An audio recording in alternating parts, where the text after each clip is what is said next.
Welcome to Power to the People. This is a Zoom event that we've put together because I think all of us have been getting so many questions from people who want to get involved, or their kids want to get involved, or their grandmother wants to get involved, whatever, and people want to help. And so I thought if we could put together an event where we have some of the true leaders in the space, civil rights leaders, people who are actually out there on the ground doing the work, and we can figure out how to really harness and direct some of that amazing positive energy that's being generated after these 2 weeks of really revolutionary protests. Then let's do that. And so I'm really excited to have everybody tuning in. I'm going to talk for a couple of minutes just to let everybody get into the Zoom, and then I'm going to introduce our incredible panelists. I came up with a word today. I actually saw it somewhere, but I'm gonna steal it, or I'm gonna commandeer it. I'm gonna borrow it. So I'm gonna call this group, not rather than revolutionaries, I'm gonna call you all solutionaries, because these are people who are out there creating, innovating, and putting into practice actual solutions to some of the major, primary problems of our age, and some of the things that I believe are driving people to get in the streets beyond what they see on the videos, the horrific videos that we've all seen over the last weeks and months, culminating, of course, in the disgusting lynching of George Floyd. That it seems like everyone in the world has seen now, but it's so much more than that. And so I think I've probably stalled enough to get ready for people to be dialing in. So I'm going to go ahead now and introduce our group of solutionaries, our amazing panelist solutionaries, and I'll do it in alphabetical order. And I'm going to, how we're going to do this is I'm going to do a quick introduction of everyone, and then I'm going to ask each of you to give us a couple minutes on what you're up to right now with your respective organizations. So in order, by alphabetical, in alphabetical order, I should say, Patrisse Cullors, unless anyone's been living in a cave for the last 7 years, you probably know that Patrisse is the co-founder of Black Lives Matter, which came to be in the aftermath of the awful murder of Trayvon Martin in 2013. And since then, Black Lives Matter has become a force in culture writ large. So Patrisse, thank you for being here. And we'll get to, as soon as I get through everybody, we're gonna go to you first. Second, of course, is Cassandra Frederique. Cassandra is the dynamic leader, executive director of the Drug Policy Alliance, which I describe, and I'm a board member there, but I describe the Drug Policy Alliance as the epicenter of the war against the war on drugs. And it's so important that you're here because the war on drugs is a real driver of systemic racism in this country. And I'm very excited to hear what you have to say about all of that. Alec Karakatsanis is, what can I say? I mean, he's become sort of my mentor and personal hero in the space. Alec is the author of Usual Cruelty. He is also directly responsible for tens of thousands of Americans being free today who otherwise would be in jail, and that's not hyperbole. Alec is leader of Civil Rights Court, and he'll tell us about that in a minute. And Bianca Tuilik. Bianca has become, at half my age, she's become my mentor, even though I've probably been doing criminal justice work as long as you've been alive. But Bianca is a Harvard lawyer who has overcome her own negative interactions with the criminal justice system and police as a young girl to become a real change maker, suing the prisons, trying to sue the prophets out of prisons is probably the way I would say that. So anyway, so now let me go to each of you. Patrisse, can you give us a little overview of what Black Lives Matter is up to right now? Sure. Thanks so much for having me, Jason. And thank you everybody for joining. I'm one of the co-founders of Black Lives Matter, organization and movement and hashtag that started 7 years ago. We have focused on really a number of things, but one of the things has been opening up a new conversation around anti-Black racism and white supremacy and its relationship to Black people. We've focused primarily on police and the issues of policing in this country, and our current movement is focused on defunding the police. Many people have seen that as a controversial slogan, but 7 years ago, Black Lives Matter was a controversial slogan, and Amazon has it plastered on their screen. So things change, moments change, and they change with courageous people and courageous action. And that's what we're demanding in this moment. We're demanding a reevaluation of where we've prioritized our dollars, our funding, and our support. If we look at the continuation of incarceration, the first point of contact is usually the police. And so the police are the funnels towards jail cells and prison cells. And we have to have a real conversation around the ways in which our country has created new conditions for the police to be the most powerful governmental agency, politically, culturally, and economically. Last thing I'll say is, after 33 years of being on television, Cops has been canceled. Good job, Paramount. Paw Patrol is now being canceled. Good job, Paramount. We need to unlearn the ways in which we have really been ingested propaganda around what the police do and what they are. So I'm grateful to be a part of this movement, and I'm grateful to be a part of this panel. And thank you, Patrice. And I want to say there's going to be a Q&A. We're going to talk for about 35 minutes as a group, and then there's going to be a 30-minute Q&A at the end. So anyone who wants to enter questions, you do it in the comments section, and we will get to you as soon as we're done. Okay, Cassandra, Drug Policy Alliance, Executive Director. Yeah, thanks. Thanks so much, Jason. So Drug Policy Alliance is a national organization working to end the criminalization associated with drug use and drug sales. We believe that what our drug problem is prohibition, and that we actually need to end prohibition so that we could end the violence associated with it and actually redistribute resources to deal with addiction. Some of the things that we are working on right now is defunding the police. So most people, when you are out in the protests and you see people having tanks and the battle regalia, that's drug war money that funds that. Drug war money is funding the tanks that we saw in the streets in Ferguson, to the helicopters we see in the sky right now in New York City. And all of that aggression, all that equipment is stuff that the drug war funds. And so we were excited to elevate and amplify the call that Black Lives Matter put out around defunding the police, because that is the work that we've been working on anyway, to demilitarize police and disrupt the funding that goes in that way. The other thing that's been so interesting about this moment, and later on I'll talk about the intersection between what's happening right now and the drug war, is that the DEA, which is the Department of Enforcement, the Drug Enforcement Agency, is not only enforces the drug war, but it also is being used as a surveillance tool right now for protesters. And so they have now just used the drug war agency to now surveil protesters. And folks will know, we're big on history. Part of the reason the drug war was waged in the first place was to go after the anti-war left. And so we're seeing this come full circle about the drug war being used as a way to deal with dissent. And then the thing that's really important for us and that we bring to this space is understanding that, Breonna Taylor was killed in her bed because they thought she had drugs in her house, right? And so the police showed up because drugs was the thing that brought them there. When George Floyd was being killed by having the police officer's knee on his neck, one of the officers said to the crowd, "That's why you don't do drugs." And so for us as DPA, we want to remove the idea that drug involvement in any way is an excuse for law enforcement to kill you. Because for me, it doesn't matter to me if there were drugs in Breonna Taylor's house or not. There is no reason for someone to be killed by the state in their bed. There is no reason if drugs are there or not. And so for us, we're really elevating and complicating the idea of if drugs serve as a justification for state-sanctioned violence. And so really elevating the role that the drug war plays in a multiplier effect to police violence in this country. Thank you, Cassandra. And Alec, you're up next.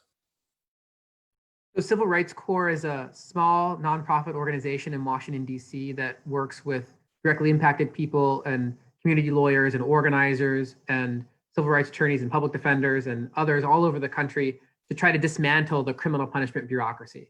I think it's really important to understand that work, to understand the context in which we're engaging in that work, This country cages human beings at a rate 5 times its own historical average, 5 to 10 times the rate of other comparable countries. We cage Black people at a rate 6 times that of South Africa at the height of apartheid. It's within that context that things like Ferguson happen. You know, when I showed up in Ferguson after Michael Brown's murder in 2014, the city of Ferguson averaged 3.6 arrest warrants per household. Almost all of those arrest warrants were for Black people. Almost all of them were for unpaid debt to the city. We have converted our criminal legal apparatus into one that targets people of color, that targets poor people, that profits off of them, that surveils them, that cages them, that separates them from their families to the tune of tens of millions of human beings every single year. And it's this systemic brutality that is normalized.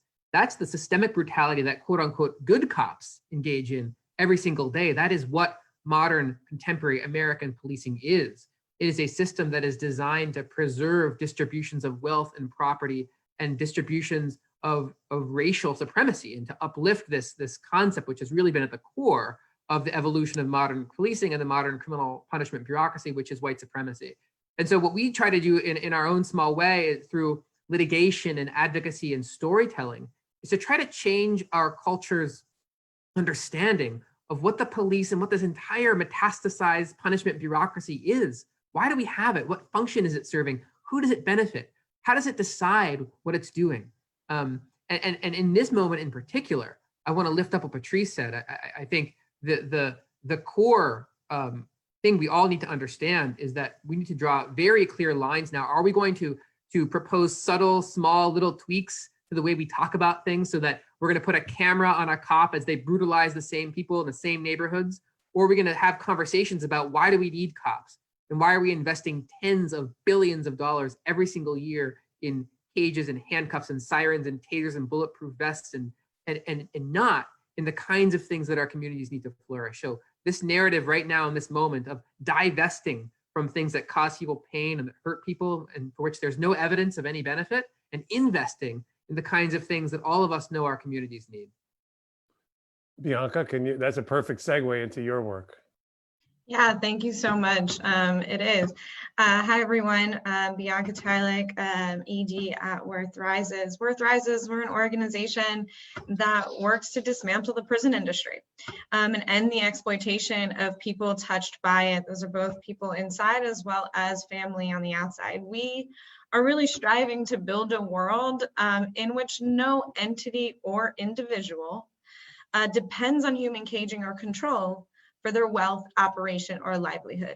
That means whether you're a CEO of a Fortune 500 company or a large private prison company earning $6 million a year, or you're a corrections officer earning $28,000 a year, we want to ensure that there is nobody who is dependent on people being incarcerated in order to exist in this world or build wealth. And so in large part, we're looking at ways to promote people over property and people over profit. Which is something that, again, folks are now starting to mention as we talk about defund police. We have also been working really hard to amplify the calls made on the ground by the Black Lives Matter movement, as well as by the Movement for Black Lives, to defund police. And a lot of our work has historically touched on things like this. We work a lot on prison phone justice issues. For those who are unfamiliar with the injustice of prison phones, a phone call out of a jail in the US can run as high as $25 for a 15-minute phone call. That is in large part because there are some big profiteers running corporations dedicated simply to exploiting people's ability to communicate with their loved ones who are incarcerated. Those corporations, it should be known, are owned by big private equity firms that own some of your favorite teams. The Detroit Pistons are owned by the exact same person who owns the largest prison telecom company in the country. And so working on that, and part of why prison phone calls are so expensive is because a portion of those rates are actually paid back in kickbacks by the corporation to jails and to sheriffs. And so those are being used to further fund the police. And so our work a lot right now in our efforts to amplify the calls on the ground to defund police to look for radical transformational change to the system is to starve all of the different funding streams that police have, and making sure that we ensure they're not going anywhere else, particularly looting our Black and brown communities to fill whatever gaps are created elsewhere. Thank you, Bianca. Patrice, there's a lot of misinformation out there about what defunding the police really means. You get people coming up and saying, well, if I call 911, if I'm being robbed or something, right? And that very off chance that someone's actually being robbed. We know that a tiny percentage of 911 calls are actually for violent crime anyway, much less than 5%. But can you explain what defunding the police really means? And I'm going to ask everyone, when you answer this question, if you can also talk about what can people do as part of your answer. What can people who are watching do, whether they have time to give, whether they want to have money to give, whether they have a network that they can share messages with. So if you could just incorporate that. And over to you, Patrice. Thank you. Absolutely. First thing I'll say is check out peoplesbudgetla.com, as well as the Alternatives to Incarceration report that came out of LA County. Here in Los Angeles, we have been experimenting with the idea of no police and no prisons for quite some time. We've gained a significant amount of traction in the last several years, both at the county level and at the city level. What we're talking about is truly and honestly about a reprioritization of resources. There are 5 things that the police are in charge of that they shouldn't be in charge of. There's a lot of things, but I start with the first 5. Low-hanging fruit, drug and alcohol addiction as first responders, homelessness as first responders, mental health crisis as first responders, people not having access to jobs, so people loitering and things like that, they're the first responders. And they're also in K through 12 schools. So we have to have a different conversation. Right now, we have allowed for the police to essentially be in every single part of our lives. And when I say our, I mean poor Black people's lives, because the world that currently exists for white affluent people is a world without police unless you call them and they show up for you. So they do the job for white affluent people. They don't do the job for Black, poor, and brown people. So those 5 things can be the first things that we look at if we look at a police budget. We can look at their budget and we can say, hey, let's cross these things out. And as we're crossing them out and realizing how much money is being poured into those things, we can then reprioritize and reallocate those dollars to getting access to social workers, case managers, community interventionists. The list goes on.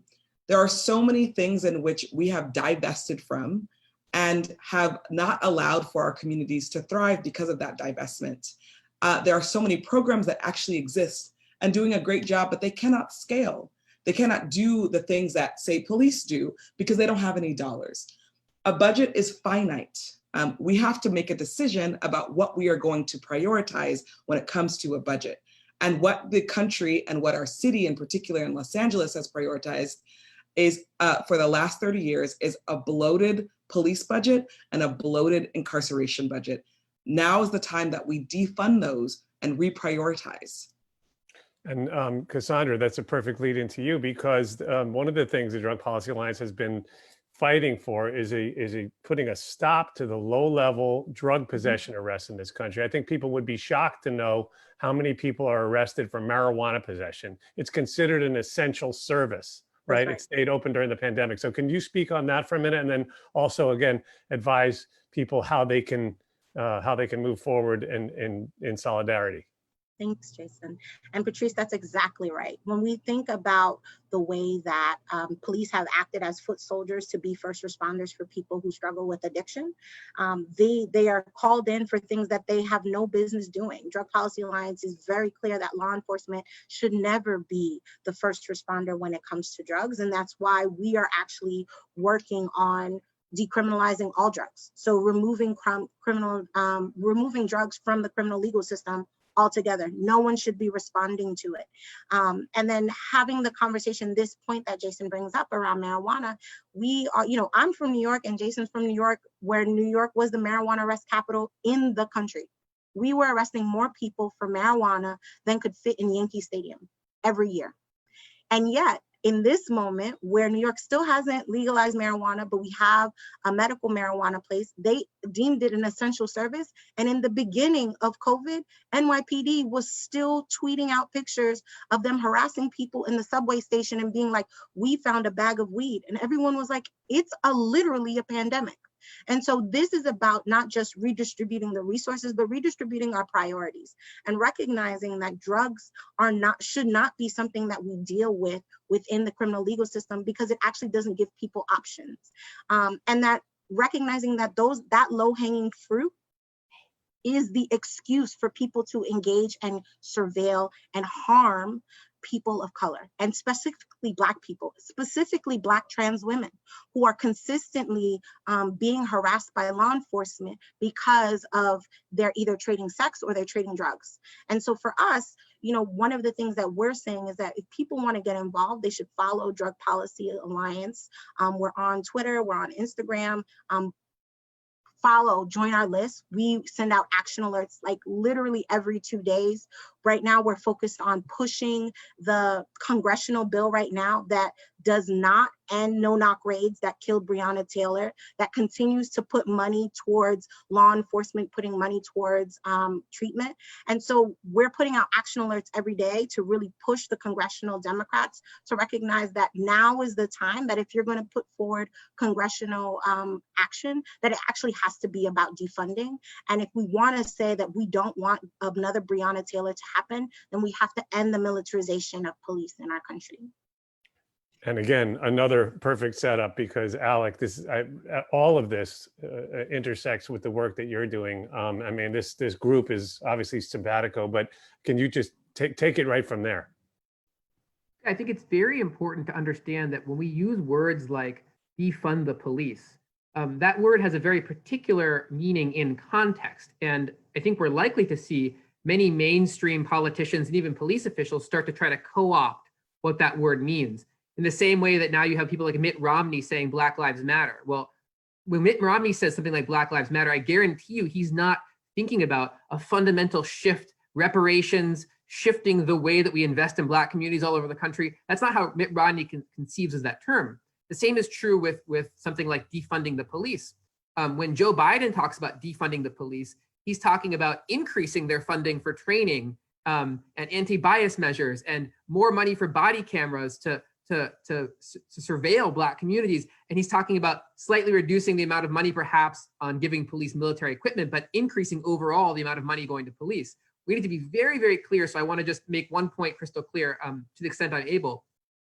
When those of us in this movement talk about what needs to be done structurally to challenge the structural racism and inequality at the core of our system of policing, and we use terms like defunding the police, we mean very directly slashing their budgets in the way that Patrice was talking about and taking that money and investing in the flourishing of the communities that have been preyed on by the police for centuries. And anyone who tries to tell you that defunding the police means something different than that, maybe it means investing in better resources for the cops to be better, those are people who are trying to get you to buy into a propagandistic notion of good cops and bad apples, right? And all we need to do is help the good cops, give them the resources so that we can find the bad apples and kick them off the force and prosecute them. But let me just say one thing. It's not bad apples who quintupled this country's incarceration rate since 1980. It's not bad apples who are caging people every single day for marijuana. It's not bad apples who invented the cash bail system that confines 400,000 human beings every single day in this country away from their families just because they can't make a monetary payment. It's not bad apples that purchases grenade launchers and tasers and tear gas and tanks for our police forces, right? These aren't things that bad apples are doing. These are what the good cops are doing with our money every single day. So we need to draw some lines in the sand. And if a politician or a local official or a leader is not talking about directly taking money from bloated police budgets and transferring them to communities, that person is not talking about anything that we should care about. Let me just give you an example. The city of Houston has a $930 million police budget. That is just the city of Houston. It sits in Harris County. The Harris County Sheriff's Office has another $561 million budget. Just in Harris County alone, the Houston metro area, there are 60 additional police forces, 60.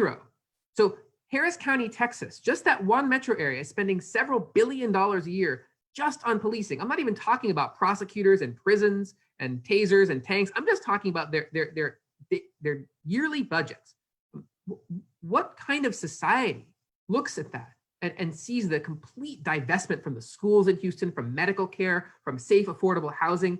What kind of person looks at that and thinks it's reasonable? We need to fundamentally change the way we think about all of this. And to do that, and this is where I think gets to your question about what we can all do to get involved. I think there's really two things. All of us need to do the work to learn about the history and the functions of these systems. We need to read people like Angela Davis. Everyone should read Are Prisons Obsolete as a starter, right? Check out Critical Resistance, just Google them. Start reading some of the materials they've been putting out for several decades, the work of Ruth Wilson Gilmore. Take a look at what Miriam Kaba, K-A-B-A, is writing for the last years on systems of mutual aid, because it's communities setting up their own systems that respond to these problems that are going to be the alternatives that we turn to when we don't need police anymore, right? Systems that help people who don't have a home, systems that help people confront when someone hurts someone in our society. We don't need to cage the person, right? We need a system of transformative justice that understands accountability, but that also understands the trauma that our racist and unequal system of policing and punishment has been inflicting. So I would encourage you to do that basic learning and reading, and then to look in your area. What are the groups that are doing mutual aid for their communities? Who are the people that are showing up for other people in their community, providing them the things that they need?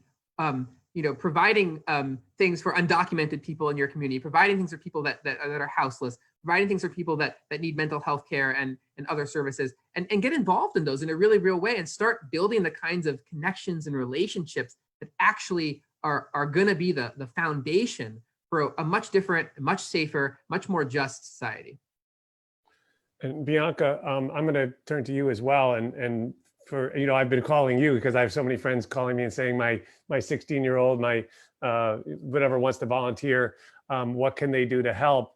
Your work is so important because I think we have to, as you say, strangle the profit system, right? Because as long as there's money to be made by caging human beings, it's going to continue to happen. And at the moment, I think people will be shocked to find out how big that business really is and what percentage of our budgets it makes up. And you're, one of the leading experts on that. So I'm going to turn to you, and then we're going to take questions from the audience, which are starting to really roll in. So Bianca. Thanks so much. So absolutely. So prisons are an $80 billion industry. Policing is another $100 billion industry.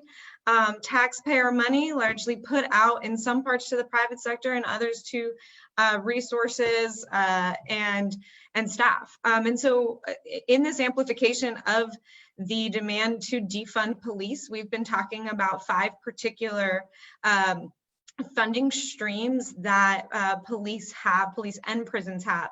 The first is legislative budgets. That's been the one that's been sort of talked about the most, is moving money out of legislative budgets, which is the biggest source of money also, and therefore obviously incredibly important. The second is fines and fees.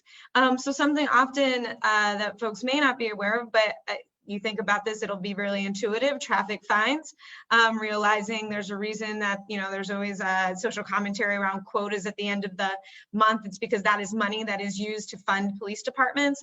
Fees, that goes back to the commissions or the kickbacks that I was mentioning earlier around prison phone calls and things of that sort. Court fees, there are fees for legal representation, even if you are indigent. That is a false misnomer that you can simply get free representation in most places. Third is civil asset forfeiture, something that far fewer folks are aware of, but basically the police can come up in your house and take your stuff. And this really connects deeply to what Cassandra was talking about, which is in most cases, it's because of drug crimes. They can literally walk into your house and say, oh, there's a 60-inch television. We think you might be selling drugs. We're going to take your television. We don't have to arrest you, charge you, let alone convict you, and we can keep your things.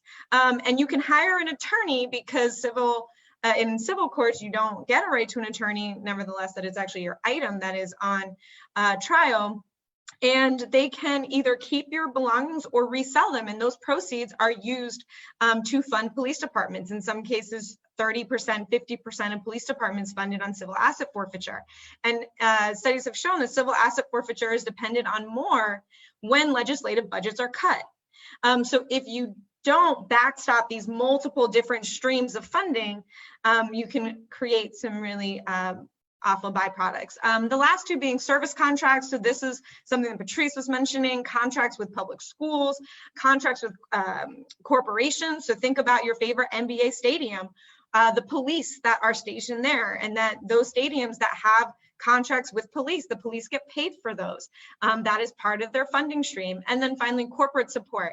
A lot of corporations, your favorite corporations, the Verizons, AT&Ts, Targets of the world, Amazon, are all funding police, and they're doing it in one of two fashions. They might be funding National Sheriff's Association or the National Police organization, and they might also be literally just building surveillance in cities, and then handing the keys to that surveillance over to police, and that never hits a budget line.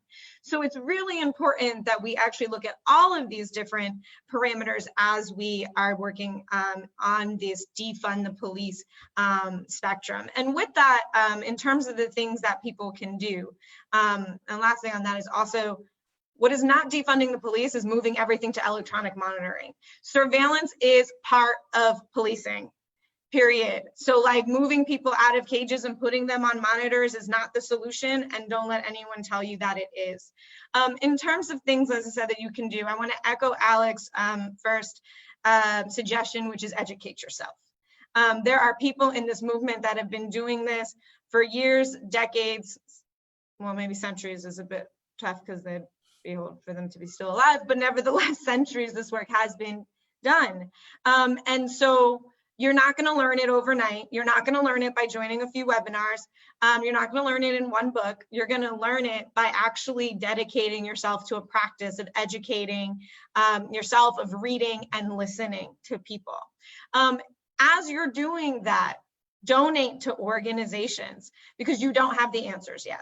And there's a lot of organizations out there, in large part right now, Black-led organizations that do have the answers, and have the answers for their communities, and you need to be donating to those. And so those are grassroots organizations, Black-led organizations, organizations doing systemic work, which lasts far past this moment. Those are organizations like Left Roots, BYP 100, Movement for Black Lives, Blackout Collective, organizations here, Worth Rises, and others. Thirdly, uplift their actions. So if people are telling you that defund is the answer, don't argue. Go learn, donate, and then say defund is the answer. And so uplift those actions. If you want to pick up the phone and call your legislators, uplift their actions. Know that, you know, all of these things that Cassandra's mentioning, Patrice is mentioning, those are the things that you should be doing. In the next stimulus bill, we have a part of that bill that we are hoping to pass that will dramatically cut the cost of prison phone calls and end commissions to sheriffs and jails and prisons entirely, meaning that phone calls will no longer be used to subsidize the police. Support those initiatives, tell your legislators to support them. Fourthly, excuse me, I have two more and I'll be done. Fourthly is on volunteers. Again, you don't know the answers, call your legislators and uplift those demands that are out there. And secondly, Black-led organizations and organizations that do direct actions need bodies. And that is the most important thing that you can do as a person of privilege, as like white folks and allies, is be out there. Like when there is a call to put people out there, come out, support, be a body, and support direct actions. And finally, and most importantly, I think in my view, is do something that's sustainable. And that means it's not right now, it's not this week, it's not just this month, but actually do things and commit to a practice that is supporting the movement in defense of Black lives and for criminal justice transformation and the abolition of prisons and jails. So if that's donating on a monthly and recurring basis, great. If that's you're going to call your legislators every week, that's it. Whatever you do, make sure that you're doing it for the long haul and you're not here with us just for this call.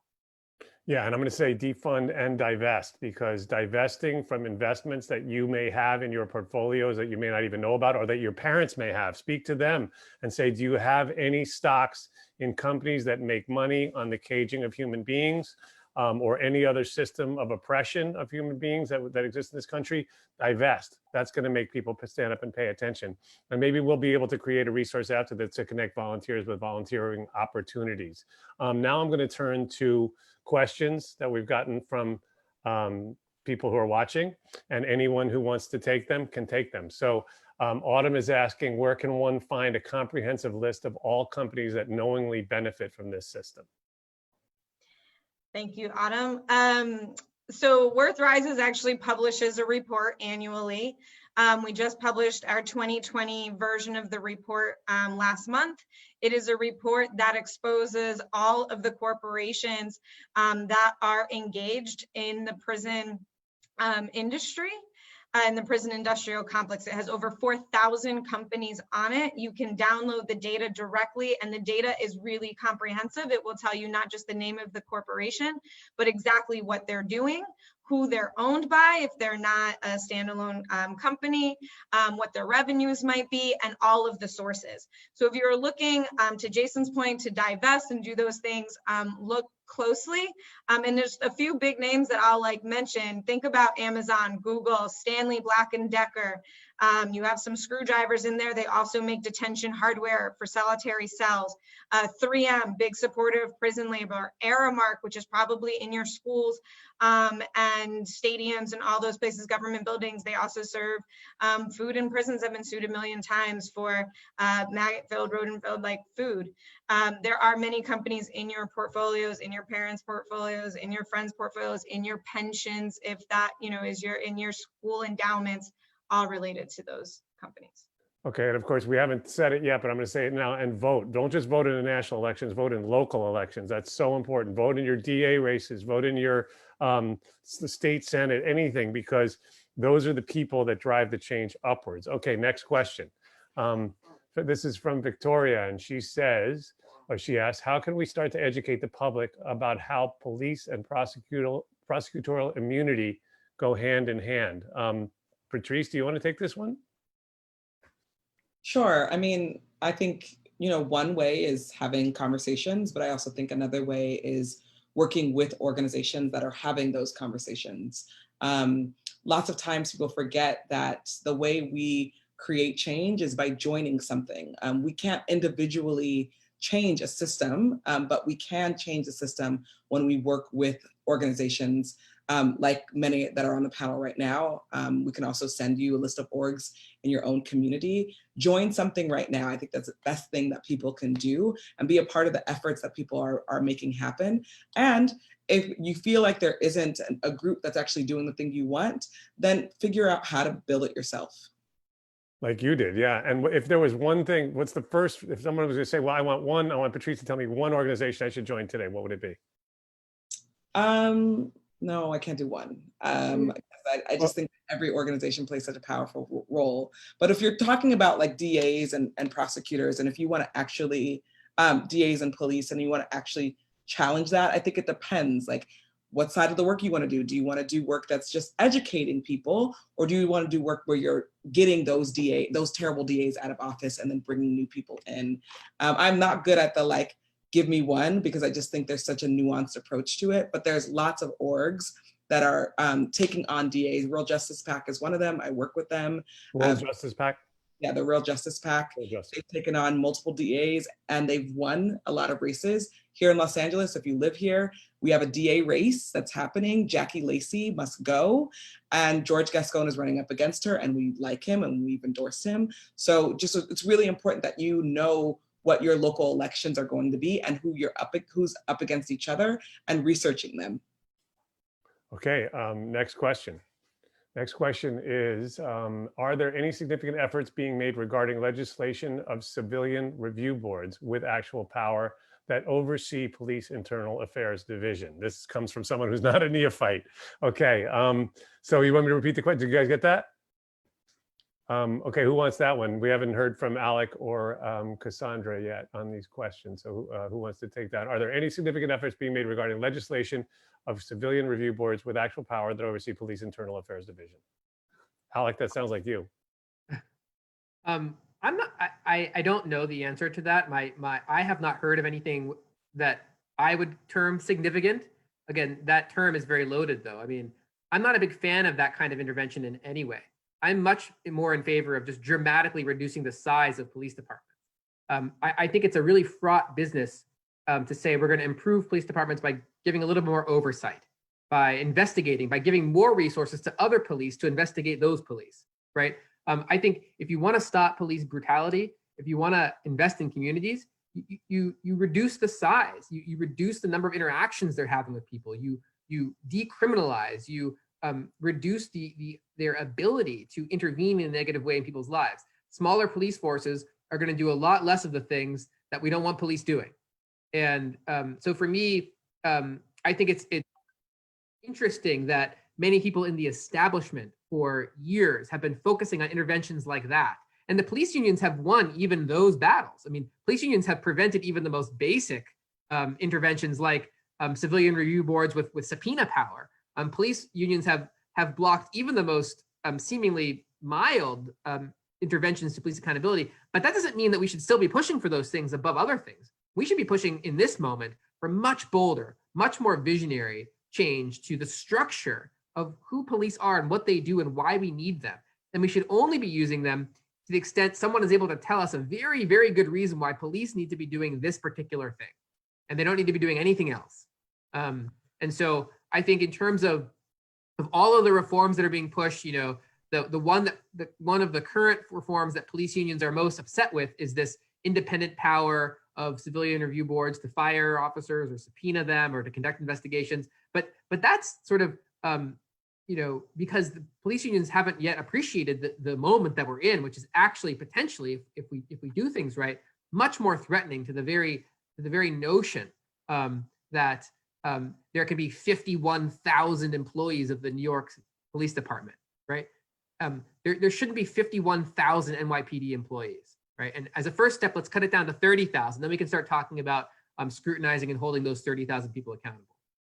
And Cassandra, I want to ask you a question because, and then I'll get back to the questions from the audience. But many people will say, well, I can, and you talked about very eloquently about how much of a role drugs play in police brutality, right? Because it's the start of so many interactions, or it's the rationale for so much brutality. And many people say, well, I can understand legalizing pot, but legalizing drugs, that's a little too much for me. But we know from what happened in Portugal and other places, when they have decriminalized all drugs, there's not a social scientist alive who can point to any deleterious effect. Or am I wrong about that? No, you're not. I mean, I think decriminalizing drugs in general removes an excuse or lessens an excuse, right? And so it creates this thing where law enforcement isn't supposed to do this anymore. And then we're able to start understanding, like, what is your role, right? Like, you're not playing this role for drugs. So what are you actually doing? And when we saw Portugal in 2001, violence went down, addiction went down, young people didn't start using drugs more, bloodborne illnesses also went down, people moving into treatment went up. You know, what's actually really interesting about this is, like, right now in the US, Drug Policy Action is working with groups on the ground in Oregon for Initiative 44, where we are working to decriminalize all drugs and also building up the health infrastructure, because Oregon is the 50th state when it comes to substance use treatment access. So they are the worst when it comes to people getting access to treatment. And what we're saying is, we actually don't need, because what the 1994 crime bill did was say, we have to criminalize drugs really hard so we can give you access to treatment. And what they did was criminalize us really hard and didn't actually give us treatment. And there's this thing about people who are homeless or mentally ill or who have substance use problems, is like, if in order for them to get access to treatment, they have to be involved in the criminal legal system. And so what we're saying is, like, that should not, being involved with the criminal legal system should not be a barrier or an entryway into getting access. And so decriminalizing drugs removes law enforcement from that role. And to the question earlier about civil review boards, I think it's also important to realize that individuals are the civil review board. And so going back to Patrice's point and to your question about volunteer opportunities, people need to cop watch. People need to join cop watch crews around this country. The reason why the world, Black Lives Matter is so big, and the reason why George Floyd is so big is because we're watching. We have educated ourselves to realize that seeing police officers interact with people is a reason for you to stop and for you to record. Just in the same way that the state is surveilling us, we need to surveil them. And when you see how these videos, we see the video that we got for Ahmaud Arbery, the video that we got for Ramarley Graham, the video we got for George Floyd, change the conversation, because police can lie, and they lie often, and it's not illegal for them to lie. And so if you are looking for things to donate to, or you actually want to put your body in this movement, not just in protests or in groups, join a cop watch group. It has changed the way people operate, because now we can say, no, that's not what happened, officer. You actually had your foot on that man's neck for 9 minutes, as opposed to what they usually do when it comes to drugs, where they do an autopsy, and if you have weed in your system, or if you have fentanyl or methamphetamine, then they get to say, well, it's drugs that killed them. But it wasn't. It was police interactions. And so cop watching is super important, and it's an amazing way to provide volunteer opportunities. And it really helps people on the ground, because they're doing it for you and I, and getting more people entering into the cop watch tradition will save all of us. Right. There's even a hashtag AFTP, always film the police. So you can go to that hashtag. Thousands of people are uploading videos every day now. And it's changing the entire culture. I just saw a question come in from my own brother, Peter Flom, who's a PhD in psychometrics. So this should be interesting. He says, given how spread out the police are with state police, city police, local police, and so on, how can local legislation or other measures apply widely? Who wants to take this one? Does everybody get the question? Oh, Alec, you got it? I mean, I can start. I can just say, I mean, the vast bulk of police officers in this country are local police department officers, right? So there are tens of thousands of police officers just in New York City. There are tens of thousands of officers in Chicago, LA, Houston, Dallas. You know, all of the big cities have gigantic police departments with enormous budgets. And when we talk about policing, we are by and large talking about those police forces. Now, of course, every single state has various versions, multiple versions in most places of state, police. All of these people call themselves law enforcement officers, which I think is a term of propaganda, designed to shield the fact that they're only enforcing some laws against some people some of the time. But this entire sort of law enforcement industry, your brother is correct. There's federal police. In Washington, D.C., we have dozens of federal police forces, but they all pale in size to the local metropolitan police department. And so make no mistake, local city and county governments have direct budgetary control over their local police forces and local sheriff's departments. And in every single town and county in this country, the people that you elect for those positions can slash the budgets of their police and their sheriff's departments and give that money to affordable housing, mental health care, treatment, theater, poetry, music, athletic programs for children, all of the things that people actually need and want in their communities. And that is something that can happen in every single community. Yeah, I'd also add that there is a big partnership between local police and federal police that needs to be addressed, and that by changing local politics and policies can affect national policing. So a great example is sanctuary cities and cities that are refusing to cooperate with ICE, right? And saying, well, we're not going to enforce those things, and therefore the federal reach becomes a lot more limited, and enforcement at the federal level becomes a lot harder. Similarly, civil asset forfeiture is actually a very common practice between federal and local police. So to Cassandra's work and point, when you think of there's this misnomer, right? The majority of people are in prison for drugs. Not the case. However, is or is similar to the case in the federal system.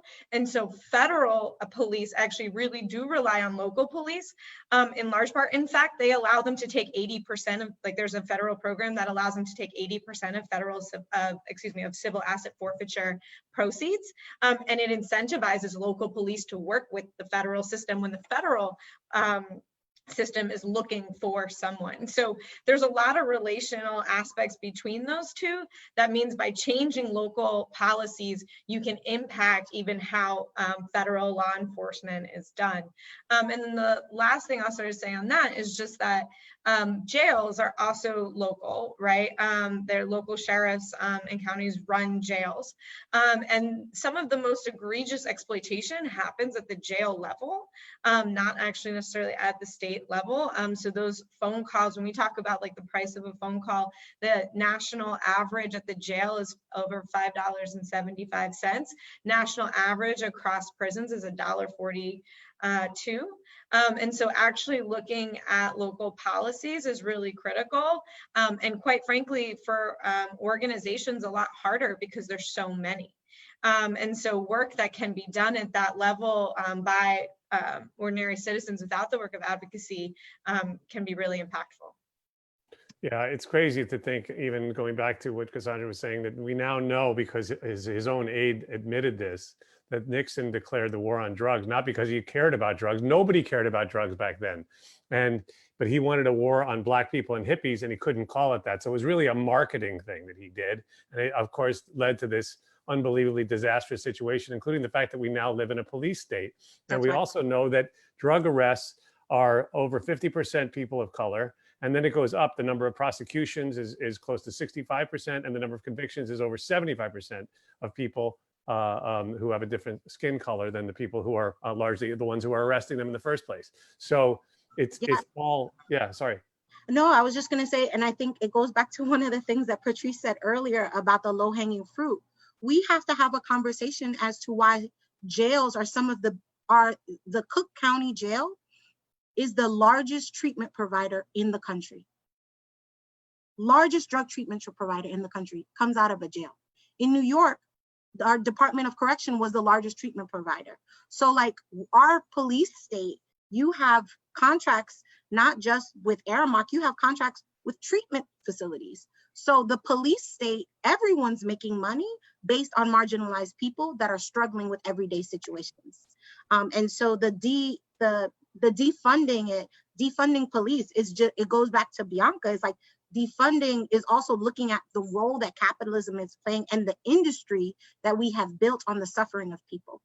And let's not forget in all of this that the people that are paying for all of this are taxpayers, right? It's not like this money falls out of the sky. We are paying $175,000 to keep someone in Rikers Island. You could actually put somebody in the Four Seasons on 57th Street for the same amount of money. And we're paying to keep them in Rikers Island. But it's us paying for all of this, paying for when you hear Bianca talking about the police department numbers, the not tens of billions, but hundreds of billions of dollars that we're spending. And that could be going to educate, to health, to educate kids, to healthcare, to all the things that we actually need, which keep getting slashed somehow. I mean, it's weird. We live in this police state. I can't figure it out. Next question, because we only have 5 minutes left. We have a couple more questions. And this one is for Patrice from Danielle. She says, you have done so much work to even get people to say the words Black Lives Matter. How are you feeling? From Danielle. You got to smile, Danielle. Very kind of you. There's two things I'm feeling. A deep grief that it's taken this long for the country and the world to recognize the humanity of Black people. And I think there's still a lot more work we have to do to bring that into practice. But also, I think a lot of gratitude for this moment. I think we're in an amazing opening to have new kinds of conversations. But also, I think number three, the role that many of us in this movement play, we are going to be attacked, and people need to understand that. When we start to win as a movement, the right attacks us. We're already started being attacked in the last 24 hours by Candace Owens, a right wing operative of Donald Trump. She's a Black woman, so it confuses people, but politics are politics. And I think that as this starts to happen, right? So it's like everybody's saying Black Lives Matter, including major corporations. We have to be willing to stand up for Black leaders and Black leadership. And so I'm grateful. Good, say Black Lives Matter, and will you defend me when the right starts to attack me, or will you allow them to sow seeds of uncertainty? And I think that's, 7 years ago, I didn't realize that I was going to have right-wing people attack me. I didn't realize they were going to call me a terrorist. I didn't realize there was going to be a full-on scale attack against BLM, and there was. And 7 years later, we're in a very similar position. And so I think it's powerful to hear BLM out of people's mouths, but I think it'll be more powerful to make sure that people support us and defend us. Okay, I think we have another question, but I also want to make the point that, going back to what I was saying before, not only do we pay to incarcerate people, but we also, as taxpayers, but we also deprive our own society of the money that they would be paying in taxes if they were free and working. And we deprive them of the ability to make money in the future because we discriminate against those very same people when they come out of prison and they can't get a job, and therefore they can't support their family, they can't pay taxes. And then we wonder why we have recidivism in this country as well. It's a vicious cycle, but we can break it, and we can break it together. So let's see, we have one or two more questions, and then I think we're all going to rally off of the, I know I'm feeling a great high rush off of this energy that we're creating here today. So I appreciate being a part of this so much. Okay, this is a statement. Okay, this is someone said, it has often been said those closest to the problem are closest to the solution, but furthest from the resources and power.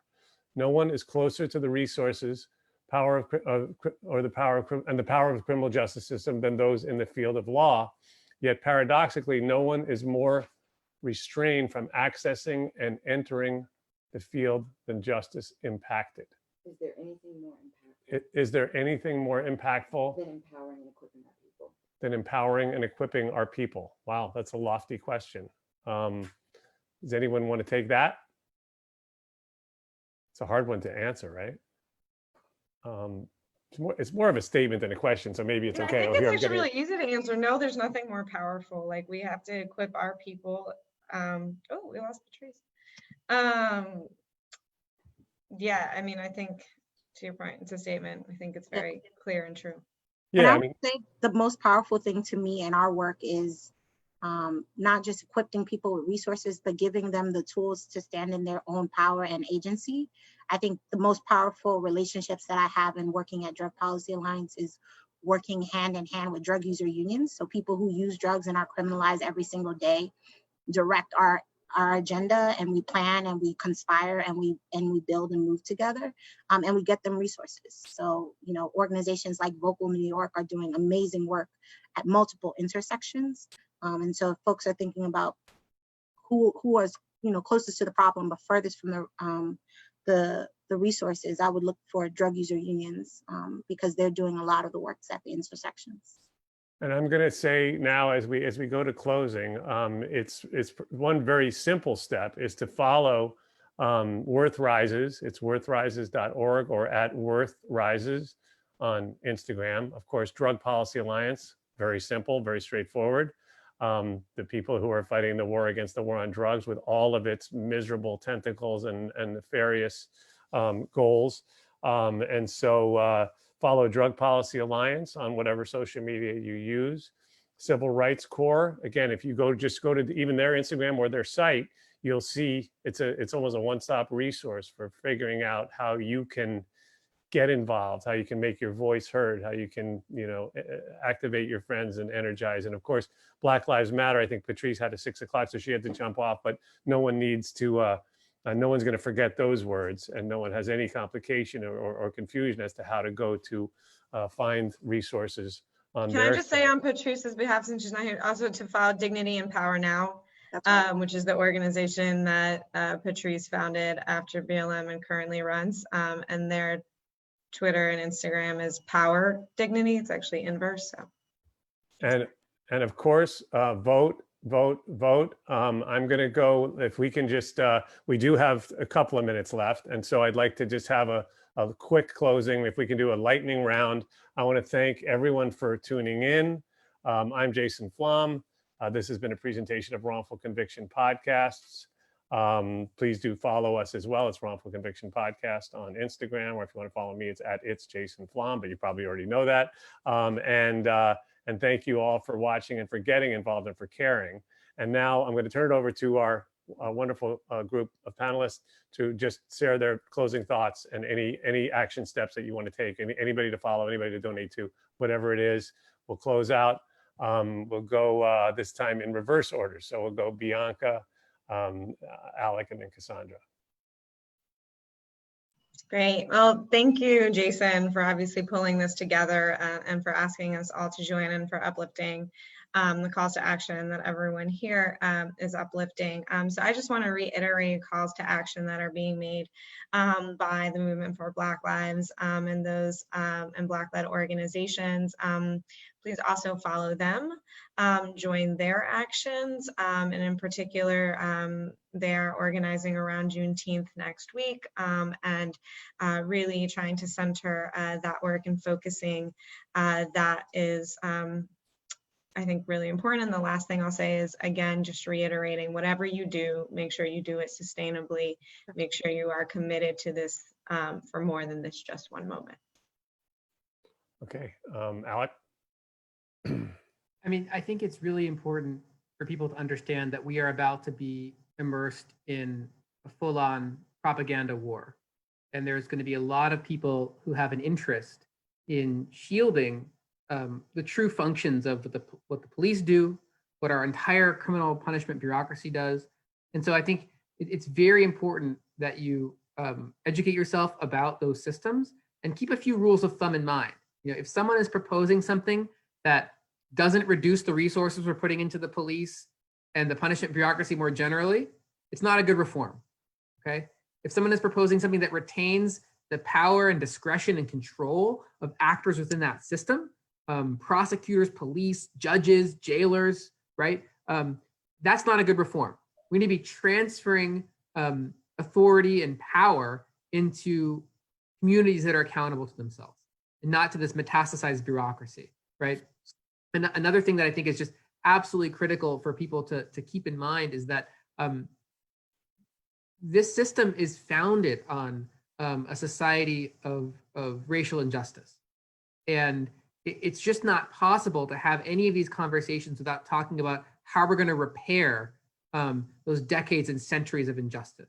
The policing system, the punishment bureaucracy, it all exists on a structure of a very unequal society.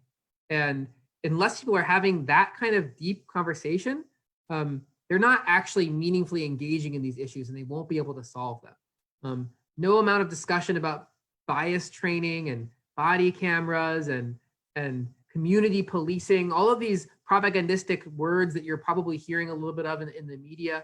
A lot of people are promoting, for example, that police rewrite their use of force policies, right? Or that they warn people before they shoot them. These are some of the demands that are being made. These are some of the things that the Democrats are now including in their justice and policing bill, which, by the way, is nonsense. We need to be focusing on structural change, on changing the priorities. Like Patrice mentioned, the LA budget, the people's budget in LA. Take a look at that document. See what a truly visionary budget document for a local government looks like, and see how much money is being devoted to things like policing versus things like medical treatment, housing, and education. And let's get ourselves to a society like that. Thank you. And don't forget to pick up Alec's book, Usual Cruelty. I've bought hundreds of copies of it, which I give out like candy. So Usual Cruelty is the book. And Cassandra, we're going to leave it to you to close out our Power to the People forum. And thank you all again for being here. Thanks, Jason. The thing that I will ask folks to do is to close their eyes quickly and to really think about the last time you felt safe. What do you see? Who's around you? What does it sound like? Most of the time when organizers, you can open your eyes, most of the time when organizers do this, we listen to people, and at no point does anyone ever say a police was there. There were sirens, there were protests. Most of the times people smell cookies, they are there with their loved ones, they're there with their family. When people ask us why we're calling to defund the police, when people are calling for us to say, why say Black Lives Matter, is because we believe that everyone should feel that feeling of safety, that they should be surrounded by loved ones, and that they should have that feeling of comfort and security. And that too many people right now don't have that feeling. And that is what we're trying to get to. And so, simple actions that folks can take right now, going back to Bianca's point, is text DEFEND in all caps to 90975. And then you'll be on the text thread for the Movement for Black Lives, which is calling to defund police in defense of Black lives. And then to Alex's point, if you want to imagine this idea of what we can do with a shrunken police force, go to 8-to-abolition, 8, the number 8, TO-abolition.com. There are 8 principles that they've laid out there. And you'll see that this conversation is about, defunding police, demilitarizing our communities, decriminalizing crimes associated with survival. All these things are things that are possible that we can get to if we are willing to have the conversation about what we want to get to, which is safety and security and love for everyone. This movement can't alone run on rage. It has to run on this idea that we can love each other and be our best selves together. Can you just give those two, the 2 things to text again? To text in all caps, DEFEND, DEFEND, to 90975. That will put you on the listserv or the text chain for the Movement for Black Lives. And then if you want to think about some of the things that we've been talking about today, the larger conversation about how we get to safety, I would suggest you follow or go to the website, the number 8, www.8, the number, TO-abolition.com. And you'll see 8 principles of things that we talked about all today.